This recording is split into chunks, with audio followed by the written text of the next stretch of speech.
Subcommittee will come to order, and let me first and foremost say to our distinguished witnesses, I apologize for being late. We did have a series of votes, but more importantly, and it goes for our ranking, Karen Bass, who will be here momentarily, deeply appreciate your extraordinary work to bring food to those who need it so desperately. So I want to thank you for that work. We look forward to your comments, so let me initiate the hearing. We are here today to assess the impact of the Global Food Security Act and judge how well it's being implemented. We do so with an eye towards reauthorization later on in this Congress. By way of background, as many of you know, the Global Food Security Act was a standout piece of bipartisan legislation that was passed in the last Congress. I was the author of the House version of the bill, which had the support of Ms. Bass and Mr. Meadows from our subcommittee, and Betty McCollum, who was the principal Democrat co-sponsor on our bill. While the Global Food Security Act was only signed into law in 2016, it codified a policy that has a far longer history. Like the landmark PEPFAR program, it also bridges multiple administrations. By way of history, it was President Bush who, beginning in 2002, started to elevate the importance of food security in U.S. foreign policy, especially in Africa, via the Initiative to End Hunger in Africa, which was funded through development assistance and implemented through USAID. At the same time, the Millennium Challenge Corporation began making substantial investments in agricultural-led economic growth programs, particularly in Africa. It was from this foundation that President Obama instituted the Feed the Future initiative, launched at a G8 meeting in Italy in 2009. By that time, food insecurity as a national security issue had come to the fore. The years 2007 to 2008 saw a rise in food prices across the world, and the ensuing political turmoil that this cause led to a rise, for example, of the Muslim Brotherhood in Egypt. Today, we see President Trump and his administration continuing to implement the Global Food Security Act. We are also at a point where we can begin to assess the success of implementation, underscoring an important point for legislators.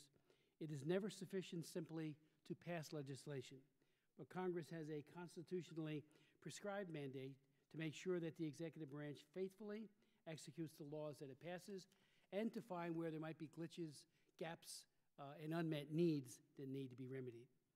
Among the things we look forward to hearing about are results from our efforts collectively. Have we been successful, for example, in reducing stunting, one of the key purposes of the Act, and an outcome that is measurable? We also want to know about the country's selection process. How are countries that we decide to partner with chosen? What criteria do we use? And is the criteria measurable and objective? And how faithfully is the Global Food Security Act's mandate to work with smallholder farmers being implemented? To that end, we hope to hear from the president of the Africa Development Foundation and what they're doing on that front. As we look forward to reauthorization, we need to ask ourselves what is working, what isn't working, and what we can do a better job to maximize the effect of our investment. Consider, for example, our nutrition programs aimed at mother and children during the first 1,000 days of life window from conception to the second birthday. We know that this period is absolutely critical for achieving healthy outcomes in children that stays with them throughout their lives, helping to boost their natural immunities and to ward off diseases and giving them a head start in life. We hope to hear from USAID on the successes of our nutrition interventions, especially during this critical first 1,000 days. I would note parenthetically, in 2010, I was actually at the United Nations when seven First Ladies of Africa launched an effort to try to combat chronic malnutrition and especially to reach those children during the first 1,000 days and their mothers, because it does mitigate maternal mortality and makes mothers that much healthier. And it was really something to see. Lady Odinga of Kenya was the lead on that, and all the other 6 First Ladies did a wonderful job talking about what could be done and what the promise actually was. We also need to ask ourselves, are we truly firing on all cylinders? Are we achieving the best possible results in terms of nutrition and stunting reduction? And are or are we failing to maximize our investments? Recently, I was actually in, along with Karen Bass, both South Sudan and Kenya. And when we were in Uganda, we met with President Museveni. And I gave him not only background on what you're doing, Beth, Ms. Bunkford, on the First 1,000 Days initiative, but also a book, The First 1,000 Days, written by an award-winning journalist who used to write for the Wall Street Journal. And he took it, and I said, Mr. President, you've got to read this. Your country has signed up for it, but it's all a matter of implementation. And if you need other resources, let us know, and we could do our level best to try to ensure that that happens. USAID, for example, has a neglected tropical diseases program that addresses intestinal worms, parasites that affect close to 1 billion people. If this work, however, is siloed, if worms are not addressed concomitantly with our nutrition interventions, the question arises, are we maximizing our nutrition interventions? In other words, are we feeding the future or are we feeding the worms?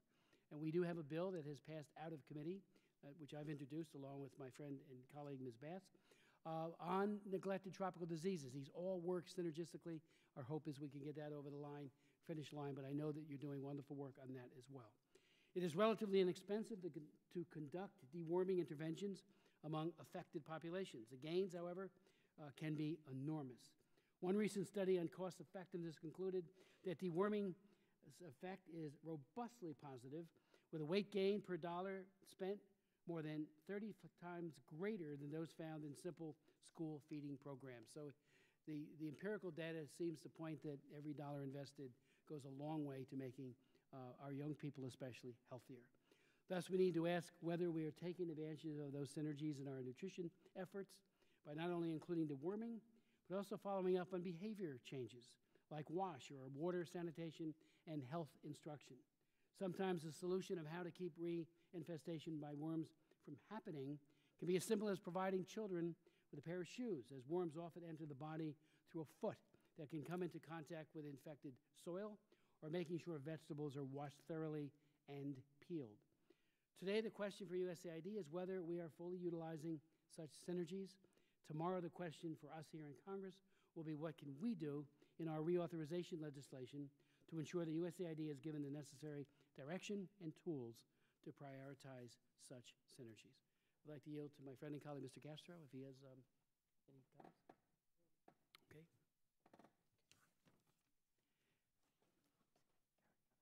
Perfect.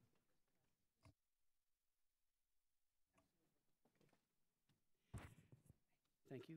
I'd like to now introduce our distinguished panel, beginning first with Mr. Theodore Ling, who is currently serving as Director and Acting Special Representative of the Secretary of State's Office of Global Food Security.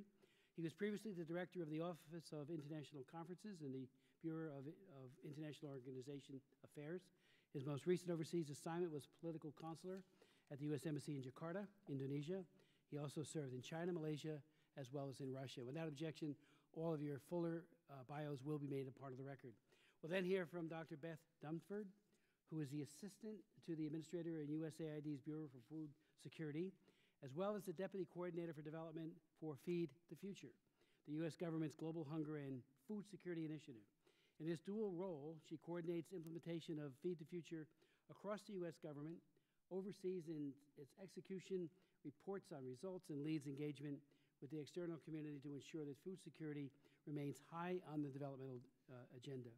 She also oversees USAID's technical and regional expertise focused on improving food security to sustainably reduce hunger, poverty, and undernutrition. Dr. Dumford testified before this subcommittee before appearing at our hearing in June of last year entitled Leveraging U.S. Funds, the Stunning Global Impact of Nutrition and Supplements During the First 1,000 Days, and gave a keynote address on the importance of nutrition in areas of conflict as part of this subcommittee's engagement with diplomats from African countries. And we heard back from those ambassadors, and they were deeply impressed with what you had to say that day and your work.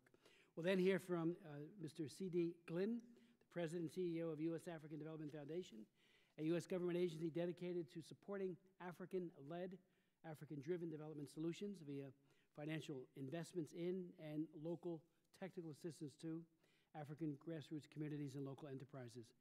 Prior to joining the organization, Mr. Glynn was based in Nairobi, Kenya, was the Associate Director for Africa for the Rockefeller Foundation, and previously served as a White House appointee at the U.S. Peace Corps and the first Director of Intergovernmental Affairs and Global Partnerships. Again, thank you for being here, and Mr. Ling, the floor is yours. Thank you, Mr. Chairman. Chairman Smith, Ranking Member Bass, and members of the subcommittee, thank you for inviting me to speak with you today on the implementation of the Global Food Security Act. Your passion and conviction in fighting hunger and malnutrition have been crucial to our progress, and it's an honor to speak before you. As you know, the bipartisan Global Food Security Act gave the President the tools to address food insecurity and the suffering, chaos, and instability that it causes. Now more than ever, global food security is critical to the world's security, and specifically United States security. When global food prices spiked in 2008, civil unrest and violence erupted in more than 60 countries worldwide. And in fact, a 2015 intelligence community assessment estimated that the risk of food insecurity in countries of strategic importance to the United States would increase through 2025. And in some countries, declining food security could spark large-scale political instability.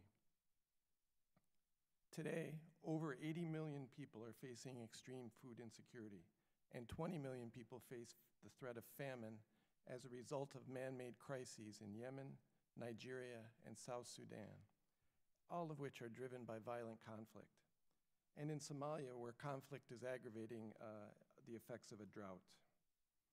Further raising global levels of hunger are the more than 65 million people, more than any time since World War II, who have been forcibly displaced from their homes and lost their livelihoods. So the stakes are high, and the GFSA provides the basis for U.S. action. Much of this action involves on-the-ground interventions to develop agricultural economies and promote scientific research. And my colleagues Beth and CD will talk about a lot of these on-the-ground interventions. However, I wanted to set this, among other things, I wanted to set the stage by discussing how diplomacy is an essential element of a solution, and how the State Department and other agencies are working in many international institutions to mitigate conflicts, build democracy and governance, and address the causes of prolonged instability. That we are facing the threat of famine in 4 countries highlights the need to address root causes and build long-term resilience. The Department of State engages foreign governments, international organizations, and other partners diplomatically through bilateral and multilateral channels to address the causes of global food insecurity and famine. Multilaterally, we are working through the UN system, the G7, the G20, APEC, and other fora. For example, global food security and nutrition featured prominently at the G7's Taormina Summit that President Trump attended in May. In APEC, the department is actively involved in the Policy Partnership for Food Security, which supports the goals of the GFSA by strengthening public-private cooperation to address food security issues. Engaging the U.S. private sector in these initiatives is a win-win. It addresses the problem of hunger while creating economic opportunities within our own country. In addition to these diplomatic initiatives, the department is also engaging in global resilience programs focused on vulnerable food sectors, such as fisheries. For example, the department is engaging on the Caribbean Oceans and Aquaculture Sustainability Facility. I take no responsibility for that acronym, by the way, COAST for that name, a program aimed at establishing innovative insurance facilities for the fisheries sector. Innovation is a key element of our work on food security, and programs like COAST have shown how the U.S. government can use new models to mobilize private and public resources to address food insecurity. Today, I'll briefly mention 2 issues that I think are of growing importance: nutrition and urbanization. Under the GFSA, improving nutrition, which has a major impact on economic and human development, is a key objective. The State Department supports GFSA objectives by fully engaging in forming global policy on nutrition. This helps create some of the synergies that the chairman mentioned earlier. So in that sense, in that context, the department co-founded the 1,000 Days Partnership and engages in the Scaling Up Nutrition movement, the UN Decade of Action on Nutrition, and the Nutrition for Growth Summit to try to mobilize countries, civil society, and the private sector to support global nutrition. And while the Act quite properly focuses on the smallholder farmer, I think urbanization is another important issue that's emerging. By 2050, 2/3 of the global population will live in cities, and 90% of this growth will occur in Africa and Asia. While urbanization is often associated with economic growth and the rise of the middle class, many urban dwellers cannot access or afford an adequate amount of nutritious food. In this context, feeding rapidly urbanizing populations is becoming a central concern for food security policy, an issue the department brought to the UN's Habitat 3 Summit last year. So to conclude, addressing global food security is a critical need, as reflected in the GFSA. The State Department supports the GFSA objectives to help alleviate the suffering of hunger, to help guarantee U.S. security, and to help create opportunities for U.S. businesses. We thank you for your support. Mr. Lang, thank you very much for your leadership. Thank you for your testimony. I'd like to now yield to Dr. Dunford. Thank you very much. Good afternoon, Chairman Smith, Ranking Member Bass, and members of the subcommittee. Thank you for inviting me to speak with you today, and thanks to the Congress for your continued support and leadership on food security and nutrition. I also want to thank my colleagues, C.D. Glynn and Ted Ling, for being here today, as well as our interagency partners with whom we collaborate closely under Feed the Future. Mr. Chairman, today there are nearly 800 million hungry people in the world, and by 2050 there will be more than 9 billion mouths to feed. This is both a challenge and also an opportunity for our country. Feed the Future, guided by the Global Food Security Strategy, is leveraging investment from partner countries and the private sector to reduce reliance on humanitarian aid and promote American prosperity, deliver results, and build stability around the world. While the world responds to the devastating situation of near famines in Yemen, Somalia, South Sudan, and Nigeria, we must bridge the gap between humanitarian and development action, building resilience to address increasingly complex risks and their impacts on vulnerable people and lasting food security for future generations. Through Feed the Future, we're combating the root causes of hunger and strengthening the resilience of communities and countries by investing in agriculture. Today, 9 million more people are living free from poverty, and 1.8 million more children are living free from the devastating effects of stunting, where Feed the Future works. And the old adage holds true: an ounce of prevention is worth a pound of cure. By investing in long-term solutions to food security today, we can reduce the need for costly food aid in the future and help entire countries move from food aid dependency to self-sufficiency. And while we have achieved impressive gains over the last 6 years, there is still more to be done. As populations soar, lack of opportunities and food can push people to take desperate measures. And far too many children in vulnerable communities around the world still don't get enough nutritious food to eat, robbing them of their future potential.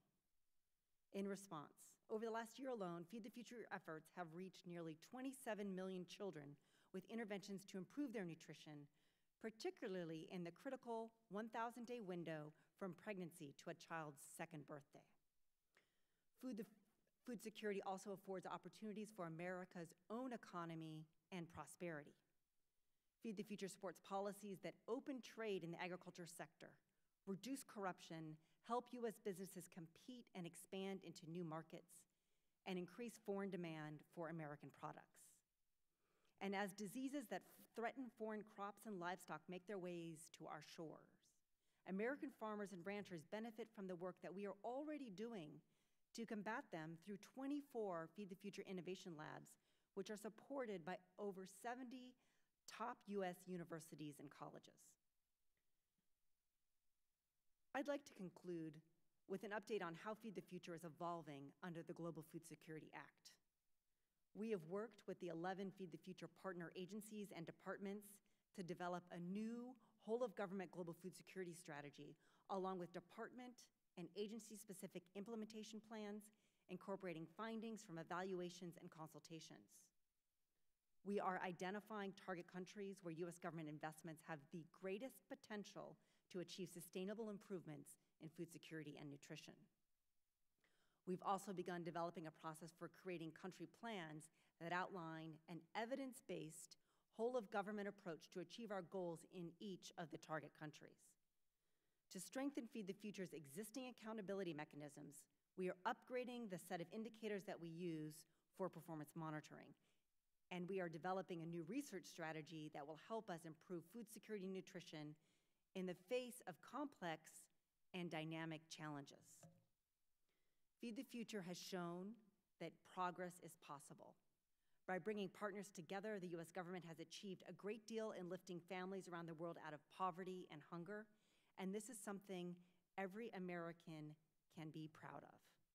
When I was in Senegal last month, I saw how our partnerships with the government and the private sector is empowering rice millers like Daba Fall.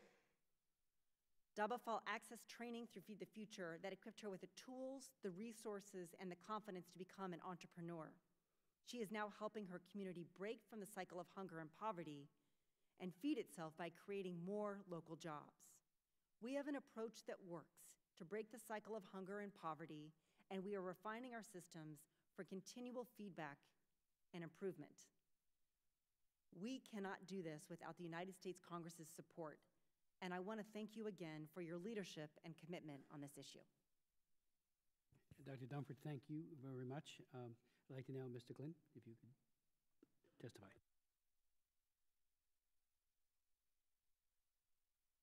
Thank you for inviting me to speak with you today. Thank you for your leadership and support as we commemorate the one-year anniversary of Congress passing the Global Food Security Act. A special thanks for your passion, conviction, and commitment to the fight to end global hunger.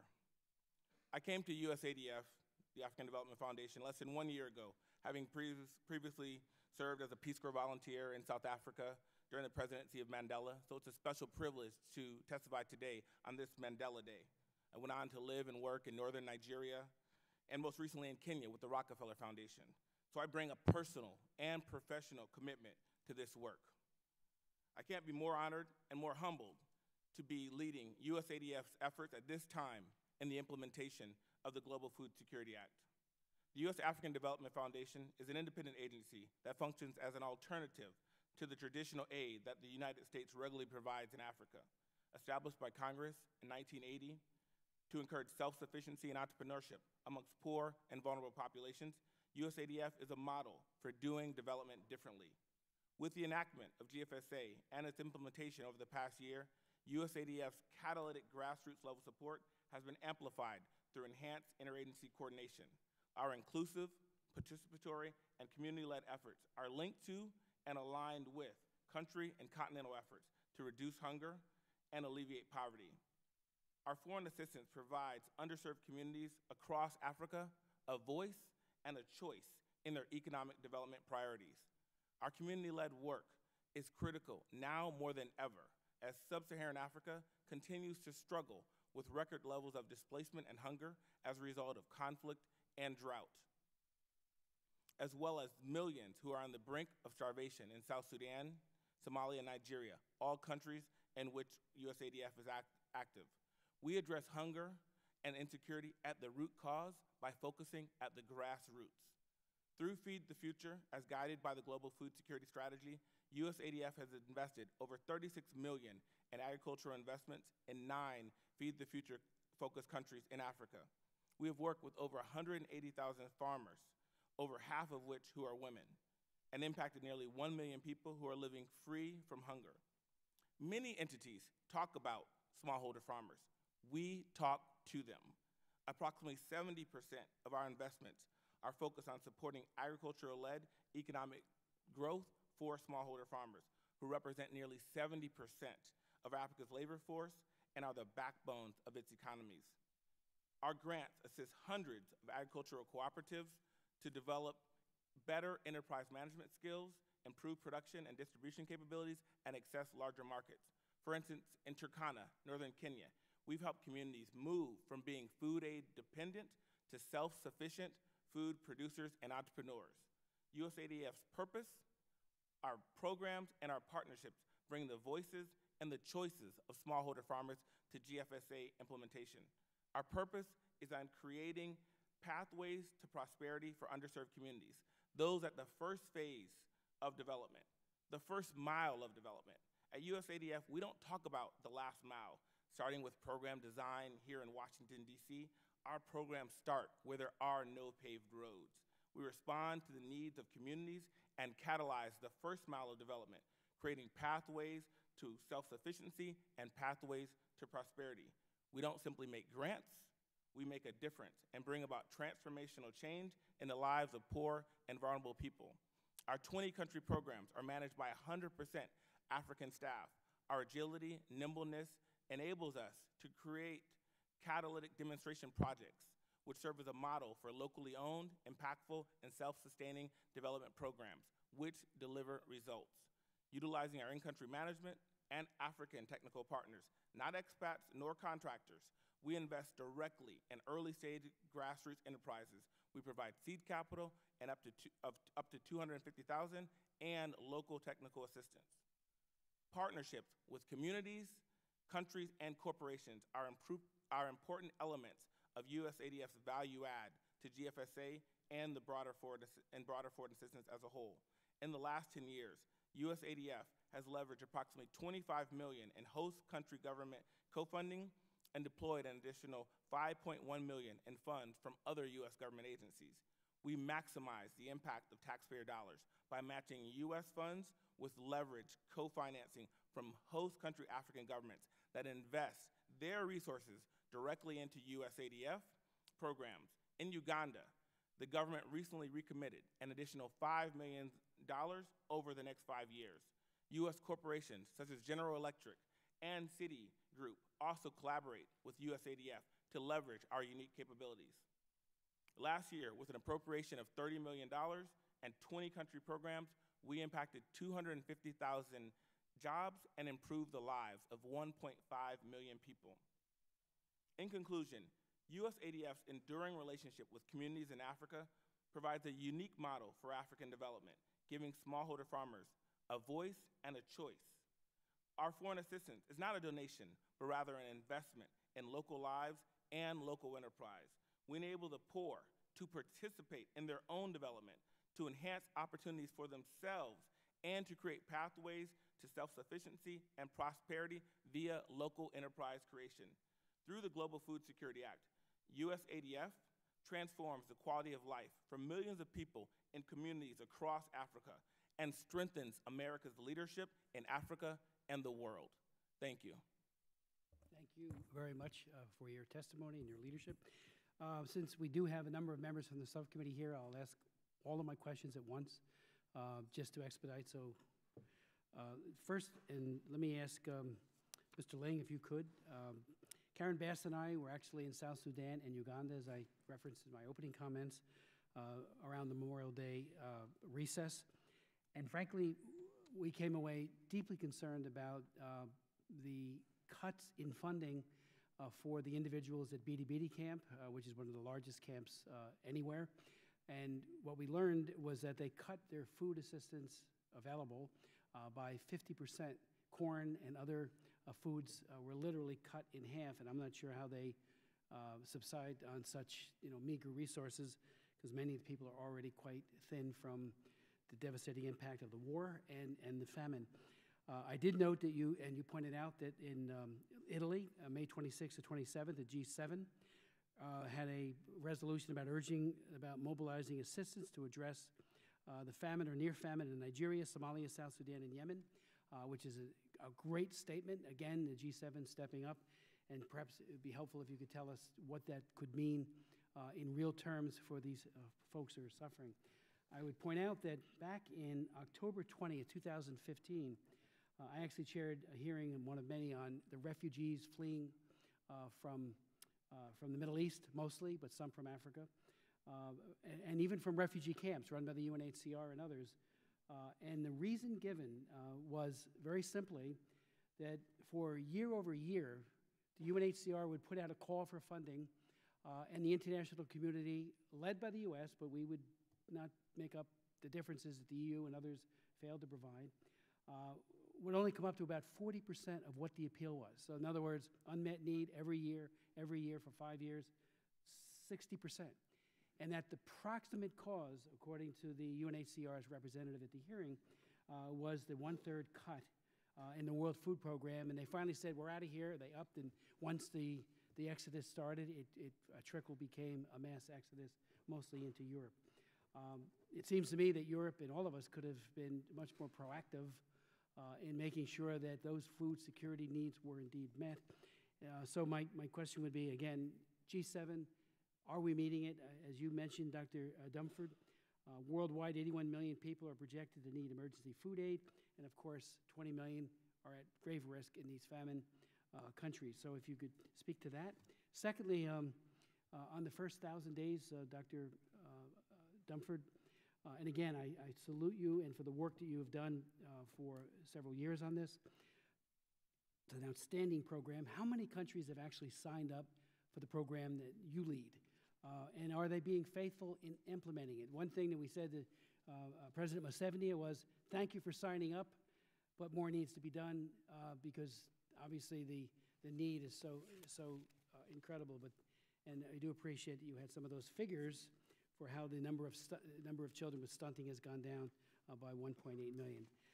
You mentioned, Dr. Dumford, upgrading the set of indicators, either for now orally or perhaps for the record. If you could give us a detailed list of those indicators. You said we are developing a new strategy that supports the global food security strategy. If you could provide us, very, very good details on that, that would be very helpful to the committee.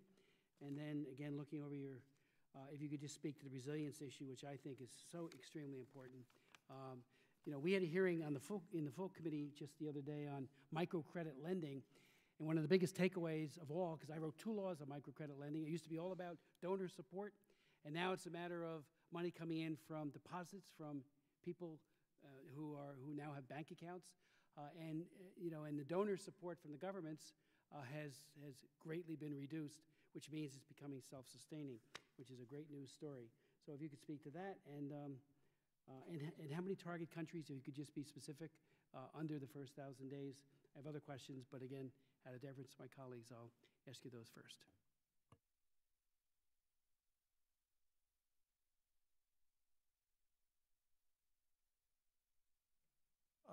Thank you, Mr. Chair. I'll have to take the question on the specific level of the camp, which I agree is extremely concerning, as generally displaced people do not have that margin of flexibility in their diet to absorb that kind of change, but I don't know the details right now.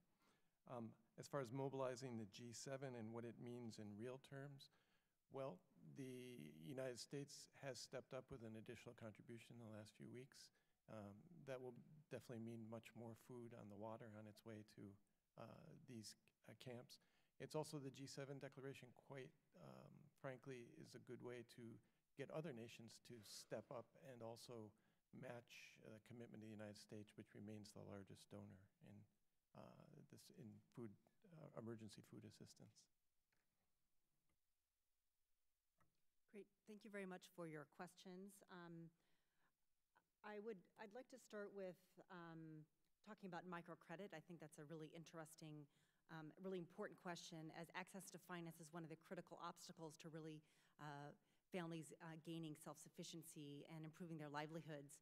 I was just meeting with some of our colleagues in Ghana and seeing that a real effort to get more lending into the ag sector to farmers who really need it to improve their yields on their farms.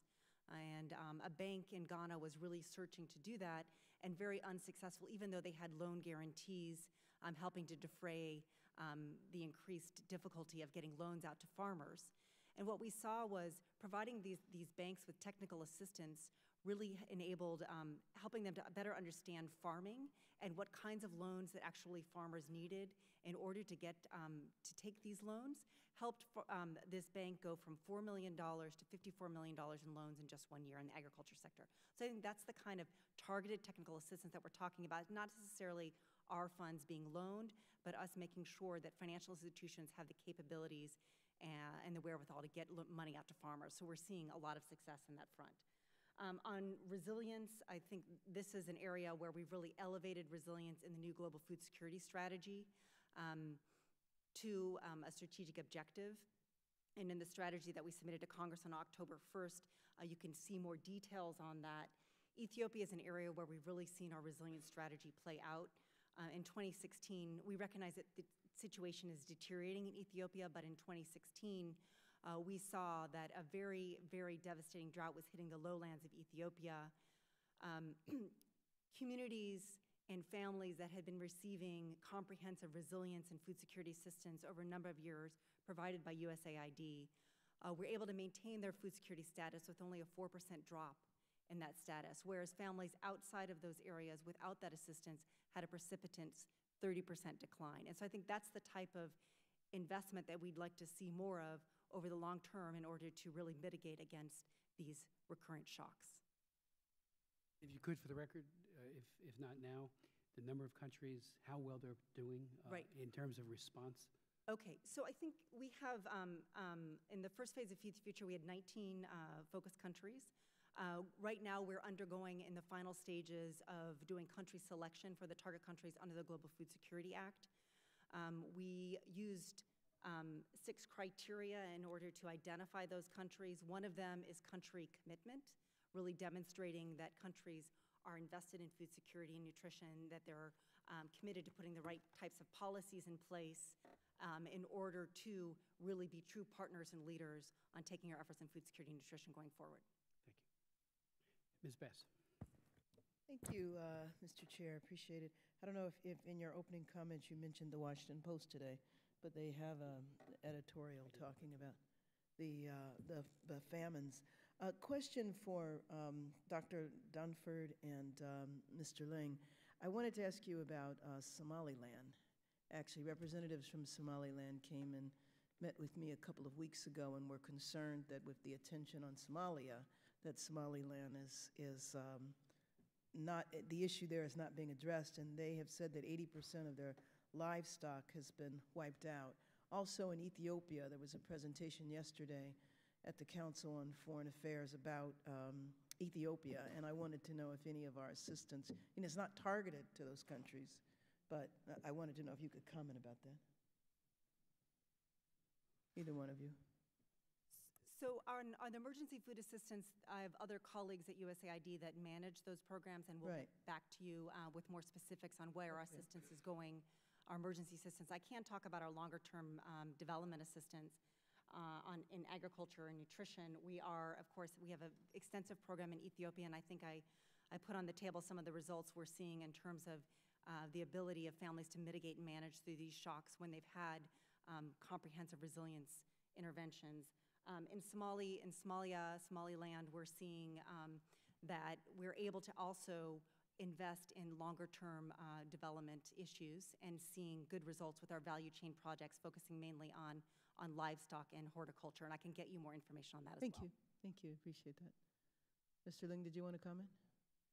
No, other than to reiterate, it's just breaking out of this cycle of emergency and response that these long-term investments in resilience and food security will, if only to help us stop breaking the budget with these enormous humanitarian assistance accounts. Right. And you know, when I think of resilience, I think of the ADF and the work that you've done over the decades. And of course, I'm very concerned because in the president's budget, it calls for the elimination, if I'm not mistaken, although I'm not sure what kind of support that's going to get up on the Hill. But given your long track record of focusing slowly on smallholder farmers in Africa and giving them voice and choice in the process of development, how does this make the GFSA more effective? Thank you, Ranking Member. The foundation feels that GFSA has really been able to amplify our impact. The focus on agricultural-led growth, on increasing smallholder farmer incomes, on being inclusive of smallholders has really been able to not only link our efforts, which have, as you said, have been going on for the past 30 years, where we've been working and having impact at the community level, to link that with broader U.S. government efforts. So we've created somewhat of a conveyor belt where we focus exclusively at the grassroots, what we call community-led development. And our work carries over into the work of USAID and OPIC and other development partners that may be at the country level. So we feel like GFSA has really been able to put a spotlight on the unique contribution that we bring to the Global Food Security Act. And I wanted to comment on your point around Somalia.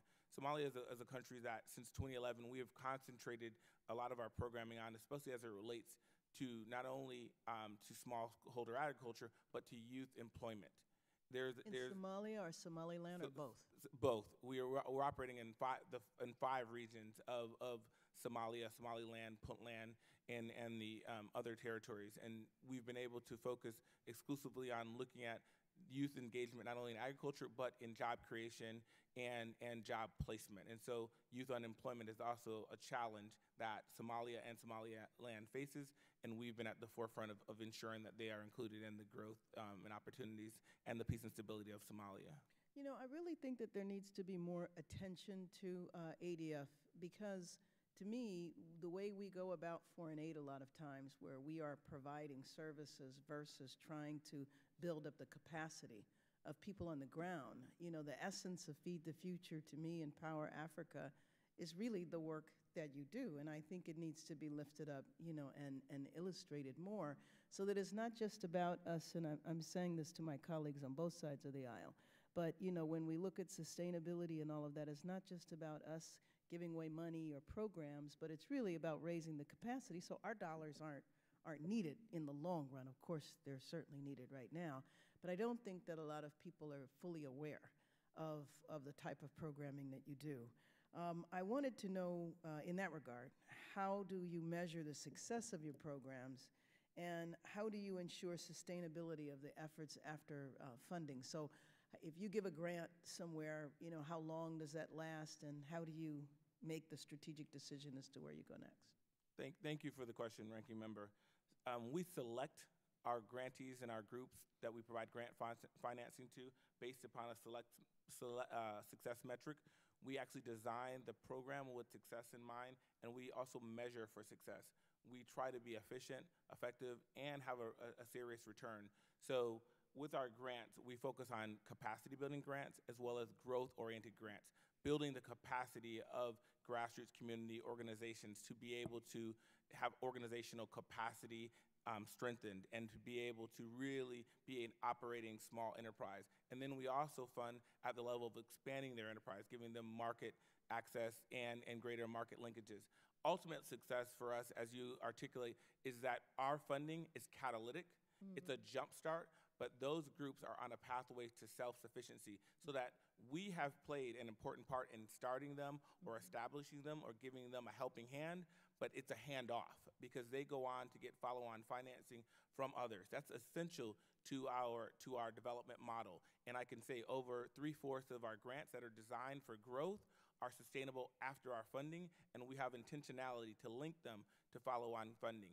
We talk about it as, where do our graduates go? Every college or university knows where their graduates went and how much they made. So when we invest in community enterprises, where do our enterprises go, and who else is providing follow-on funding to them after we have invested? Do you have funding outside of government funding? In other words, you mentioned a couple of foundations that you'd worked for before. Do you have funding? Does ADF have funding there? USADF has, thank you, Ranking Member Bass, USADF has the unique capability to receive direct funding, not only from obviously the appropriation that we get from Congress, but also from African governments. So African governments believe in this model of grassroots enterprise development, of self-sustainability for the community enterprises, and they invest along with USADF. Uganda is a perfect example of a country wherein we invest $5 million and they co-invest that amount. So we actually program $10 million. So countries co-fund, and in the past 10 years, we've had $25 million of co-funding directly to U.S. Treasury account from African governments that want to advance their own poor and vulnerable rural populations. We also have corporations that say, under Power Africa and other U.S. government initiatives that say USADF is able to reach groups and communities, off-grid energy challenge, those at the rural areas in a ways that we can't. And so they co-invest in ADF and leverage our unique capabilities to amplify their own impact. So countries as well as companies co-invest and leverage U.S. government appropriated dollars. Thank you. Thank you very much. I yield back my time. I'd like to yield to Mr. Donovan. Thank you, Mr. Chair, and I'll take your lead and ask my two questions at the same time to save some time for our answers of our panel. One is, I suspect you found better success in some nations than others throughout your efforts. Could you explain to us why you think that is, and can we take those efforts that are more successful and implement them in the areas where we're less successful? And the other thing I wanted to know is, aside from authorization and appropriation of financial resources, what do you believe that this committee, this larger committee of Foreign Affairs, or this Congress can do to help your efforts? Thank you very much for your question. Regarding success, I think we have a very, very developed monitoring evaluation system where we collect data and indicators across the whole range of our strategy. That would be on agricultural development, on resilience, nutrition, to see where we're achieving success. I think in countries where we've seen great success, there are a multitude of factors involved. One of the key ones that I think we're very focused on going forward is host country government commitment to food security. We saw last year that we were able to work with governments to put in place 100 policies that really set the stage for success in agriculture and nutrition. It could be around facilitating the ground for private sector investment, or host country commitment and engagement in areas like nutrition. And I think looking at those policies that really unlock and flourish success are what we're trying to put forward in the next phase of Feed the Future going forward. And again, it's a key criteria in how we're selecting the countries that we will continue with as target countries going forward. Well, Beth took the words right out of my mouth about government commitment. I won't reiterate that. I'd also say a serious attitude toward corruption, especially official corruption, certainly correlates with success very strongly. As far as the second part of your question, I think we have really profited from the consultation, especially at the staff level with your committee, and this continuing that dialogue will be very helpful to our efforts. I would echo what Dr. Dunford has mentioned, the country commitment, and for us, the alignment of our engagement with the government strategy. So it is not only community-led, but country-led, where we are a catalyst and an input to a broader development effort of a country. And Uganda is a perfect example of that, wherein our investments are leveraged by the government of Uganda, who adds to the funding that the U.S. government gives USADF in a country such as that. And I think the coordination, increased coordination that we have and that comes through GFSA to be able to link and to distinguish the complementary effects that ADF gives to foreign assistance by having 11 agencies working together, but for a common cause, has been really essential, and we applaud you for that function within GFSA. Thank you. Just a follow-up, and then I'll yield the remainder of my time.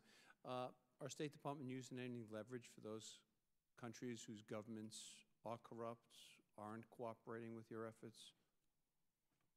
Certainly corruption has been a focus of the State Department for some time now, does enter into all this planning, and under the leadership of the Chief of Mission, as part of a whole of government effort, certainly considered. It's been a factor in the discussions we have of the target countries as well. I thank you all. Chairman, I yield the remainder of my time. Thank you very much, Mr. Donovan. Mr. Castro. Thank you, Chairman. Thank you all for your testimony today. It looks as though the FY18 budget proposal, at least the President's proposal, has deep cuts for global food security. And I know at least at USAID and the State Department, you have to work with what the Congress approves and the President signs off on. But it's deeply disturbing. And I want to ask you, quite honestly, how many people do you think are going to starve around the world because of these cuts? So thank you for your question.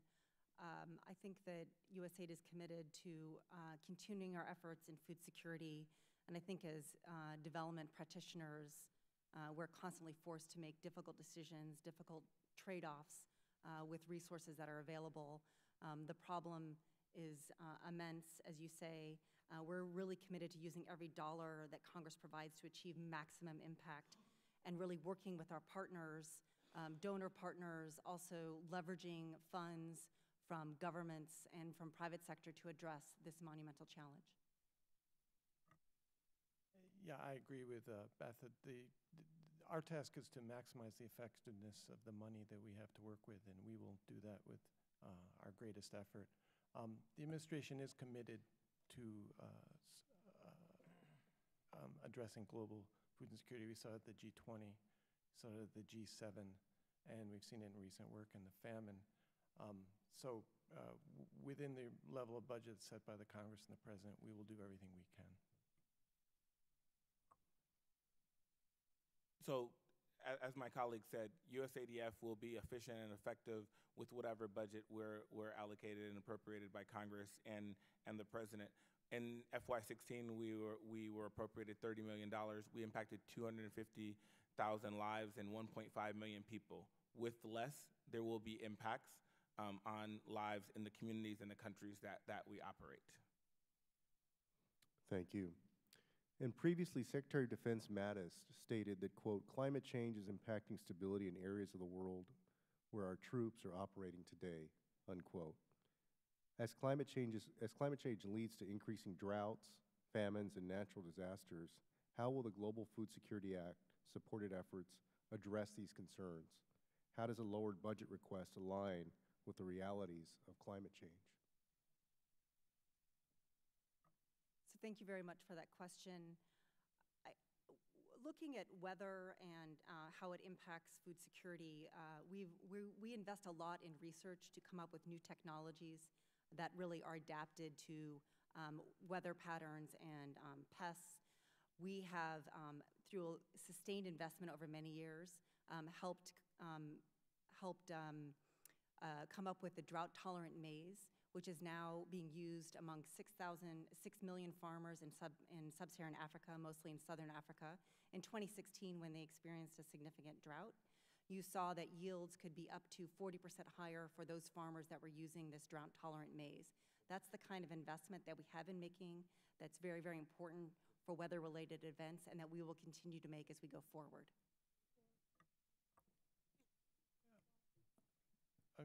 Secretary Tillerson has said that the department remains involved in the issue of climate change and believes it to continue to be important, and we will continue to remain engaged on this issue. As Beth said, changing weather patterns around the world do have a effect on food production. We're doing a small project in Central America about corn and bean cultivation in arid condition. It's the type of thing we're working on. It's also important to us to make sure that American industry, American corporations remain at the table as we develop climate-smart techniques and this sort of thing. Part of the way we do that is engagement with the Global Alliance on Climate-Smart Agriculture, which is based in Rome. And then one final comment, Chairman, before I yield back. With this severity of cuts, in the Foreign Affairs Committee, which is a fairly bipartisan committee, we talk about concern for peoples around the world. I believe that these deep cuts will make for more desperate people around the world, people who are more apt, because of their desperation, to engage in illicit activity like human trafficking, sex trafficking, drug running, anything they can do to survive, crossing borders. It very much goes against all of the work that we have put into helping build what I call an infrastructure of opportunity for people around the world. And so I want to express my deep, deep concern with this proposal. I realize it's not the final budget. I realize that a president's budget hardly ever becomes the budget, but it's a disturbing trend if this is what we're going to see when the final product comes to us. I yield back. Mr. Garrett. Thank you, Mr. Chairman. I would acknowledge and add my voice to the comments of my colleague from across the aisle as it relates to the negative ramifications of ignoring the problems that exist. And I do that because he acknowledges that this budget's probably not the final budget, but I think he's correct. And there are some points I want to hit on because it's neat for us to have three people of such influence in this particularly important realm in our purview, and that is that you all have the interesting distinction of all working for programs that if they are done well in 100 years shouldn't exist, which flies in the face of the idea that the closest thing to eternal life on this planet is a government program. But really important work, and I think underscored by the fact that we place preeminent importance in funding our military and aggressively prosecuting radicalism and extremism across the planet, which I would argue is, pardon the bad metaphor, fed by malnourishment in developing nations. In other words, if you hand a 12-year-old who hasn't had a meal a rifle and tell him to go kill someone, it might be that he has a greater proclivity to do that by virtue of the fact that he thinks there's food at the end of it. And so to that end, I want to touch on a program that I think that McGovern-Dole delves into, and that is school feeding programs. The reason I want to do that is because I think they're of incredible importance, not just in ensuring that 1,000-day window and the nourishment and sustenance that young people need in order to mentally and physically develop to be productive adults, but also in empowering communities by virtue of extending education to often heretofore underserved populaces. As you all probably know better than others, or I would hope know better than others, in the developing world, the percentage of individuals who work in agriculture is far, far greater than it is here. In fact, the size of the American family has shrunken immensely as we've not needed young people to be at work on the farm. And we have arguments these days over things like what the school calendar should look like, as we've now been decades from an agrarian society. But whether cultural or religious or based on the work needs of the family in order to provide food for the children, what we see are birth rates in a place like Ethiopia that in 2014 was 4.4 per woman, which is compared to the United States, where we're at 1.9, and Russia, where we're at 1.7. And I want to magnify that by some facts that blew my mind when they came to my attention, and that is if you compare the population of Russia. This is the first I've heard anybody talking about Russia in this building that didn't have to do with allegations against an administration. If you compare the population of Ethiopia to Russia, you find that the population density of, or the population of Ethiopia is 102 million, and Russia minus the East Ukraine and Crimea is 145 million. Right? It's mind-blowing. The population density in Russia is about 22 per square mile. The population density in Ethiopia is 222 per square mile, and if you know anything about geography, it really ought to be about 444 per square mile because about half the nation is not effectively arable land. And the birth rate in Ethiopia is, again, 4.4 per woman. Now, how do you change that? The most effective way to change that is to ensure that the young women of Ethiopia receive an education.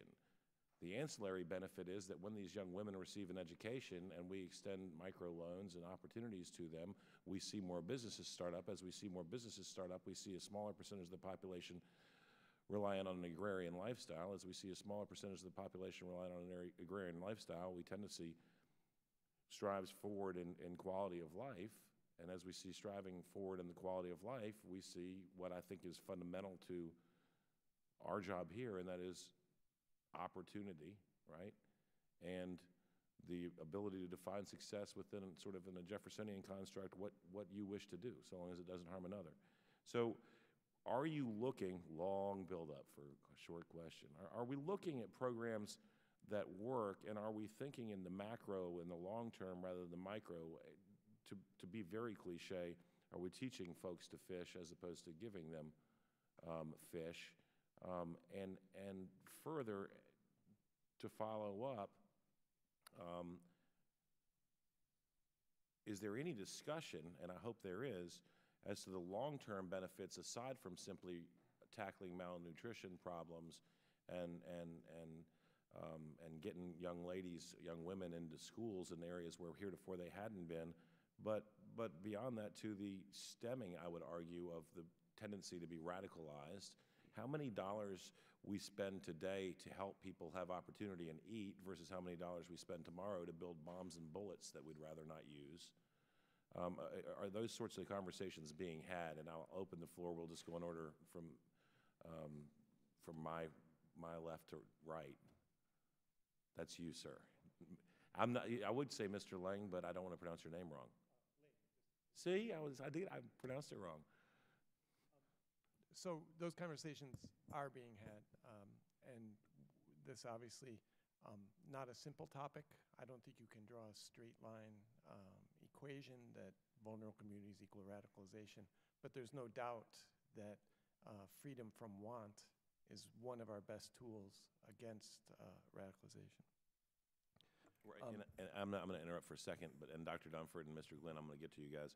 I mean, the really basic argument that somebody, public school kid like me would make is you very rarely see someone who's looking forward to going to med school in 2 years strap a suicide bomb to themselves, right? Hope and opportunity. Right.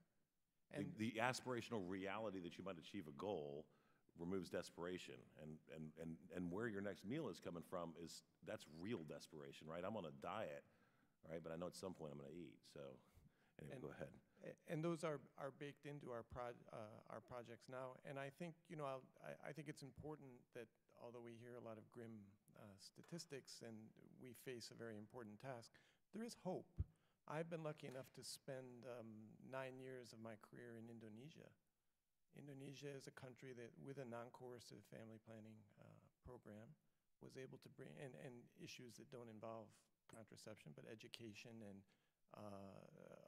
cultural acclimation, was able to reduce its birth rate, increase the education level of its women, and essentially increase its prosperity over time.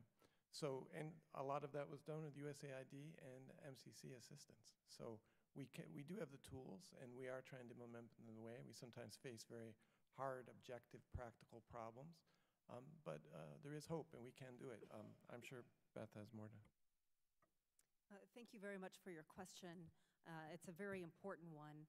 A recent study from northeastern Nigeria done by Mercy Corps found that the #1 recruitment tool by Boko Haram was providing access to financial services to youth in northeastern Nigeria. And so I think that the kinds of programs that we have that's offering livelihood opportunities for these youth is critically important. And we are moving our programs into the areas on the fringes of Boko Haram, moving in to provide that livelihood opportunity that people crave. Thank you for your question, sir. And as Beth said, we have examples of ADF's work in northern Nigeria combating the threat of Boko Haram through economic empowerment. But let me give you an example from the other side of the continent, from the Horn of Africa. In Somalia, there's information and data that says Al-Shabaab is able to recruit a young person into Al-Shabaab with a promise of $50 a month and a cell phone. $50 a month and a cell phone. USADF's programs over the past 5 years have impacted and been focused on job creation and job placement, and have been impacted over 6,000 youth. The average income of the youth in our economic development programs is $300 a month. So they have a choice now, an opportunity now, an alternative now, because we are saying to those who are giving them $50 a month and a cell phone, there's a job that you can create that can give you $300, and they're making positive choices. But as you said, this is hard work. Mr. Chairman, briefly, and the other thing is what you do, Mr. Glidden, specifically in leveraging the local nations to take ownership, right, is great, and I don't want to in any way, shape, or form disparage it, but there's so much to be tapped into here in the private sector. For example, I think a resident of my district recently donated $12.7 million to create a squash facility at the University of Virginia. Uganda chipped in $5 million over 5 years to augment these programs in the United States. So I guess what I'm driving at is not in any way, shape, or form criticism. In fact, I don't mean that to any of you. But that if information is disseminated, if we solicit the private community, and I've talked to people about school feeding programs, and I'm on the right side of the right side, right, politically. And when they understand it, they go, wow, yeah, it all makes sense. So I hope that this committee perhaps can help, and that you all in your capacities can help in sort of telling the American citizen, who's an amazing resource of charity, just how much good we can do. And the problem, and I sympathize with all three of you, I was a prosecutor, and we did a lot of computer crimes, people that would pursue children using the internet. And whenever you caught one of those guys, they usually were, you don't know how many kids you saved. And whenever you divert a young person from Boko Haram into a productive member of society, you don't know how many people you've saved, directly and tangentially, today and to come, right? But we know the work's worthwhile. And I just hope that we can get the word out to the private sector that any individual generous enough, and I'm no way, shape, or form criticizing this individual either, to donate $13 million for a squash facility might think it's worthwhile to put a couple $1 million into a school feeding program. So thank you, Mr. Chairman. Thank you all. Ms. Garrett, thank you very much. I'd like to now yield the floor to Mr. Swazi. Thank you, Mr. Chairman. Thank you to each of the witnesses for the great work that you do and for your testimony here today. I want to compliment my colleagues, both those that are here that have left already, for their insightful comments and responsible comments that they've made here today. I just want to point out, and I don't know if this has been put on the record, but for the Agricultural Development and Food Security Program, the fiscal year 2017 appropriation was $1 billion. The budget request from the President is $500 million. The International Disaster Assistance Program, the fiscal year 2017 appropriation was $4.4 billion. The administration request is $2.5 billion. The 480 Title II program, Food for Peace, the fiscal year 2017 appropriation was $1.4 billion. The administration request is $0. The McGovern-Dole Food for Education program was $201 million for fiscal year 2017 appropriation and $0 in the administration request. And the Global Agricultural and Food Security Fund, $23 million in fiscal year 2017 and $0 in the administration request. So we've heard, and you all know, that there's tremendous suffering going on in the world right now. We know about the cost. You've spoken about the cost of doing emergency feeding of people. We've heard testimony about the impact on terrorism and how people are recruited because of food insecurity in terrorist organizations. And I was with the former governor of South Carolina the other day, Governor David Beasley, who is the executive director of the UN World Food Program, who talked about how his work that he's doing with $6 to $9 billion a year in food distribution, is the front line against terrorism. And he's a very conservative Republican. And so some of his colleagues were saying to him, well, that's the UN. He says, well, I don't know about the whole UN, but this program's essential for the world. So there's a battle in the world going on these days, not between ideologies, but between stability versus instability. We've gone from 35 million refugees 10 years ago to 65 million refugees today. And there are people that are trying to exacerbate that instability. We have instability due to climate change. We have instability due to corruption, through incompetence and lack of resources. But there are other governments and organizations that are trying to promote instability in the world.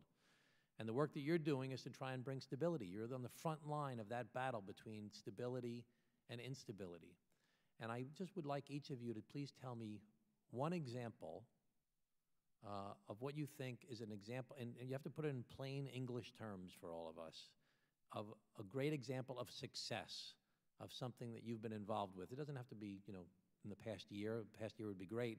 But a great example of what you see as being a success, where you put in this much money, this is the program that you did, you provided this, and this is the result today. Especially something as far as, not as emergency feeding, but as far as building capacity and long-term sustainability. Mr. Ling? So I'll give you a very small example because I think it's very striking and emblematic in a lot of ways. Is we engaged a Silicon Valley firm in a partnership to help provide better data on metrics of food security. And they were able to apply a lot of innovative techniques that someone my age cannot understand at all, and were able to bring to bear a lot of the data that previously was untapped for food security, especially specifically Sustainable Development Goal number 2. That project is now taken on a life of its own, and the UN may in fact engage this Silicon Valley firm to to do the monitoring and evaluation for all the Sustainable Development Goals. I think that was a great success. Okay, but I know that that's a great, important work, and I know that, and it's very essential. But I want you to try and tell me things that, each of you, to tell me things that are examples of something on the ground that happened that resulted in a now sustainable community. So I've heard a lot of talk about policy positions put in place and metrics that are put in place and different ideas of programs. I want you to talk about in real life, like we invested this much money and now they're growing this crop, or put in this much money and now they're doing this livestock, or this is how it's impacted this particular community. You can go to the next person if you want. And Thank you, sir, for your question. I'd like to talk about Malawi in 2016, which was suffering a terrible drought, and compare two villages. One village needed food assistance in 2016, and the World Food Program spent over 10 months, $390 per family to feed that family to make it through the year. And it was very clear from visiting this village that this village will need food assistance, if not this year, then the next year and the year after that. Compare that to another village that received less money, or just over $370 over a period of 5 years, from 2009 to 2014, for development, food security, resilience interventions that helped with things like irrigation, market access, farming techniques. This 5-year investment that in total cost less per family than to feed families in this other village for 10 months, over 5 years investment. They then, in 2014, the program ended, come back at 2016 when there is a drought and the village is flourishing. They don't need food assistance. People are self-sufficient, strong livelihoods, and it's a happy place to be. For me, that is the ultimate success of our programs. You go back 3 years later, and they're very successful in the face of what is a historic drought in Malawi. so that's a great example, and thank you so much, Doctor. So you're saying the money was invested in irrigation, it was invested in market access. So what do you mean by market access? So irrigation, also crop production, market access, helping farmers aggregate their products and link them to markets so they can sell their products that they grow. So show them how they would sell it, where they would sell it, and how they would sell their Yeah, product. and helping to form farmers' organizations that can get decent prices on the market. Okay, thank you very much.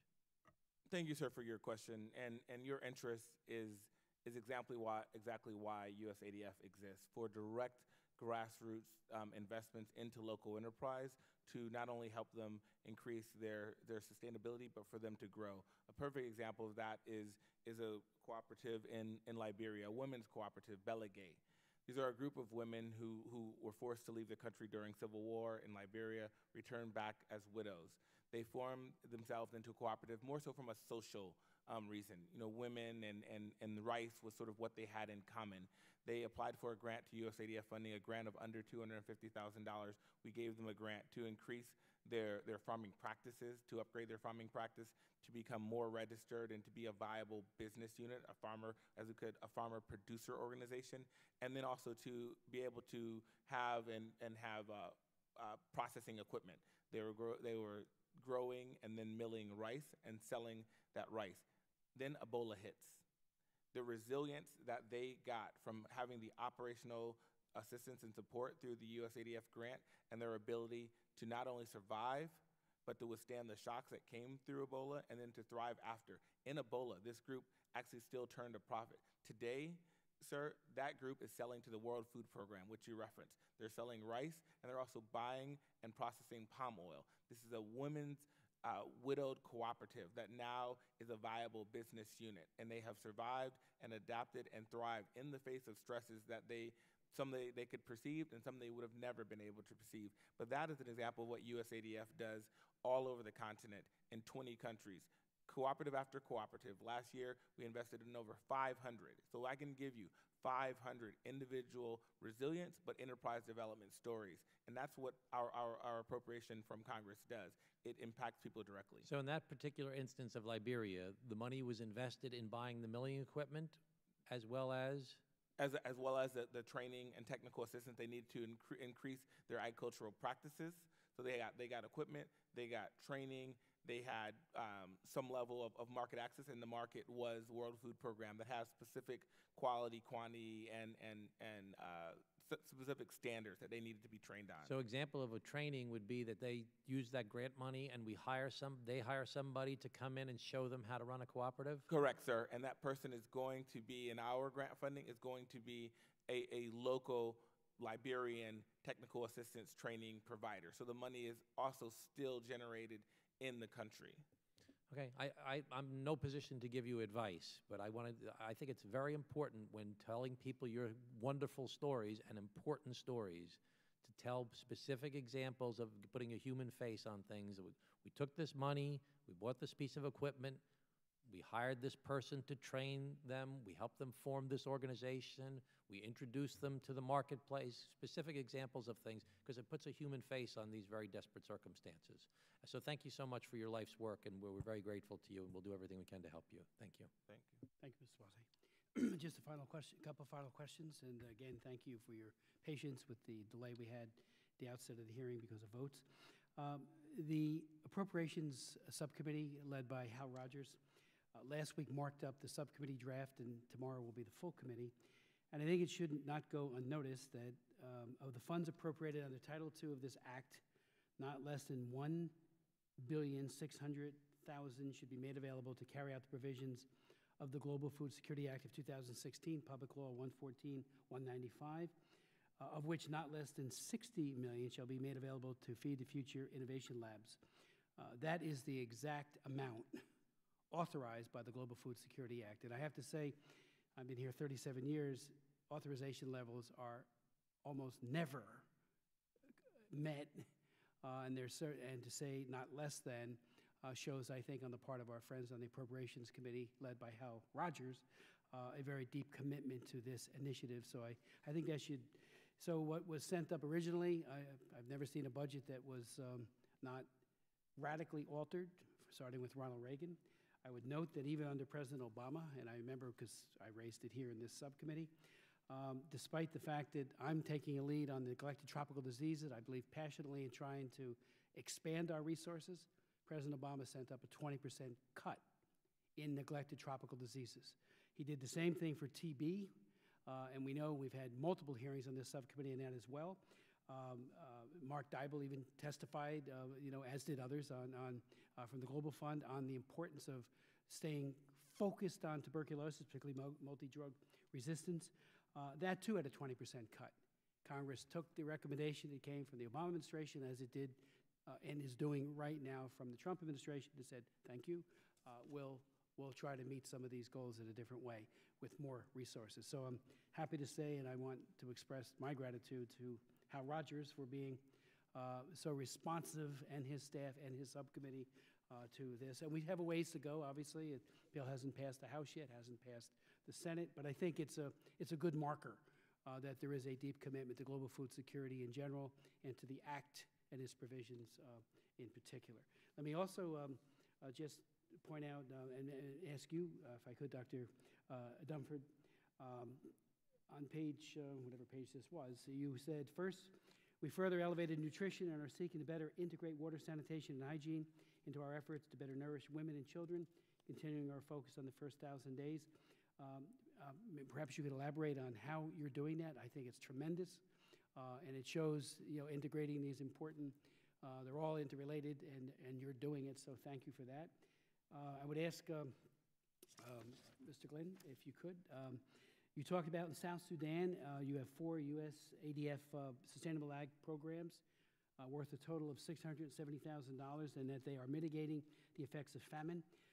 When Karen Bass and I met with Salva Kiir for the better part of 2 hours in Juba during the Memorial Day recess, we focused, I think, like a laser beam, to quote somebody else years ago, on the idea that conflict is driving this famine.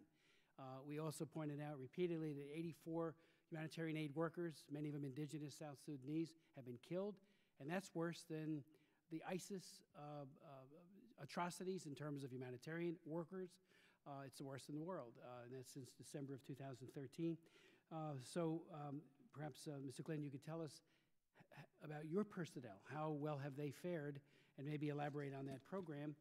if you would, those 4 programs, those 4 initiatives, because we kept stressing with Salva Kiir, his staff, lay off the humanitarian aid workers, stop interdicting convoys of food and humanitarian assistance, fleecing the truck drivers, taking the product intended for hungry people and sick people, and then distributing it on the black market. It's your military. Yeah, there are some militias, but it's your military. And what happened in Tehran compound a year ago, July, is testimony to how quickly a military can careen out of order. You also said, Mr. Glynn, that you were very involved with the strategy of the global food security strategy and actively participating in the target country selection process. If you could elaborate on that process, and again, what are the criteria for selecting a country when you sit and decide country X, Y, or Z will be a part of it? If you could, it would be very helpful to the committee and to me, and I think all of us. And if you could also, perhaps Mr. Lynn, and informally, not going through OMB, I know that all that has to be vetted, but ideas for reauthorization, unmet needs, your walking point, we need to know from you to get it right. And we had great input from the previous administration, starting with Dr. Shah, on what the bill ought to look like. And of course, Dr. Dunford, you provided expert testimony as well.